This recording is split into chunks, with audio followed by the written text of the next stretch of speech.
build the right reputation, separate the lists. What we have to mention first that it's very easy and doesn't require any tech savviness, but it's time consuming as building reputation takes time. And it's highly important as reputation is everything. ISPs care a lot about the credibility of your domain and IP address. Before any email is delivered, they will run a so-called reputation check. The aim is to see whether you're likely to be sending unwanted messages or have nefarious motives. If deemed that you do, your deliverability will suffer. To avoid such a fate, focus on building the right reputation from your first campaign. What should you do?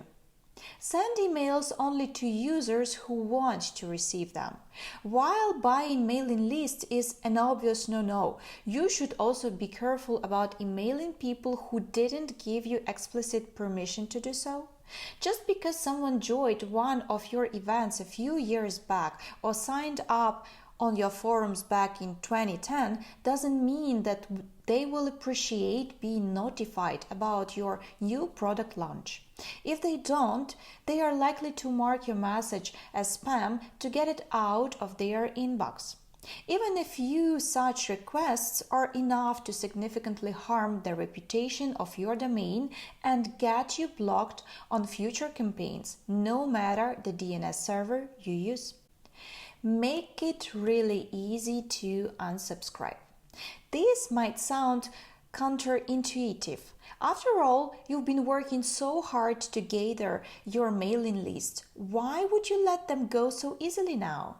You are probably also subscribed to some mailing lists, voluntarily or not, but hardly ever even open their emails. It could be that you signed up to access some ebook or tried a product years ago, but don't really care about it anymore. Or maybe you were genuinely interested in some blog, but whatever reason, just can't be bothered anymore. There are hundreds of such people on your list, and if they don't interact with you now, there is a close to zero chance they will in the future. If you make it hard for them to remove themselves from the list, sooner or later they will want to clean the mailbox by hitting the spam button and quitting anyway. What's more, ISPs also look at whether people interact with your emails when assessing your reputation. If they never open them, it won't help you cause. One thing to keep in mind, people might not necessarily want to unsubscribe from all your communication. Chances are they are just receiving too many emails or are more interested in a different area that you also cover with your content. Consider setting up a simple preference center where users can decide what they wish to receive and how often. Everyone likes being in control, and some will stay with you longer if you give them that option. Bounce rate. Hard bounce and soft bounce. Letting people unsubscribe easily is not enough. You should also remove some contacts on your own. Believe us or not, but list hygiene makes a lot of sense. After all, who needs inactive subscribers? The obvious case is bounced emails. Hard bounce, an email failed to be delivered due to a permanent issue. For example, wrong email address, and the server will not be making more attempts to complete delivery.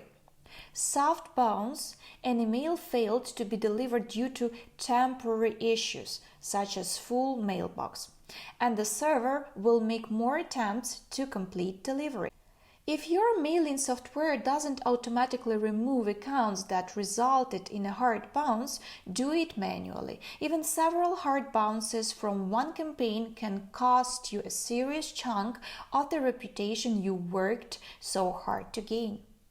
Nearly any email program for sending mass emails, such as MailChimp or SendGrid, offers detailed stats for each of your campaigns and accounts involved in each. You can easily check who opened your emails, who clicked on the links, and how many times they did so. Follow a consistent schedule.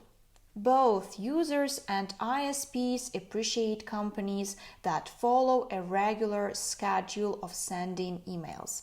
Users are also more likely to open and interact with emails when they come on a regular schedule, for example, every Tuesday afternoon.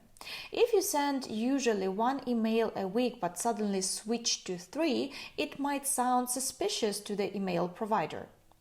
Resist the temptation of letting everyone know right away about a brand new product. Instead, integrate such a message into your existing campaigns.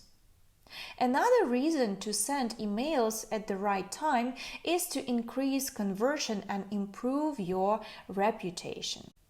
That 10-11 a.m. period on Tuesdays sounds like a good start. Many tools for sending emails let you send them at a specific time in the user's time zone. If you have a very distributed list from very different time zones, this will be a must. Avoid spam traps and blacklists. Spam traps are fake email accounts set up by ISPs and placed in various locations around the web. While harvesting emails, bots also tend to add these addresses to their collections as they look no different than the real accounts bots are after. Send a single email to such an account and your deliverability will immediately suffer. Those making such foolish mistakes and many other spammers end up added to multiple blacklists by various algorithms in place. Many email service providers such as Gmail, Outlook, or Yahoo Mail, before delivering an incoming email, check against those blacklists and decline emails if they find enough reason to consider someone a spammer. Needless to say, you don't want to be on any of the naughty lists that ESPs generate.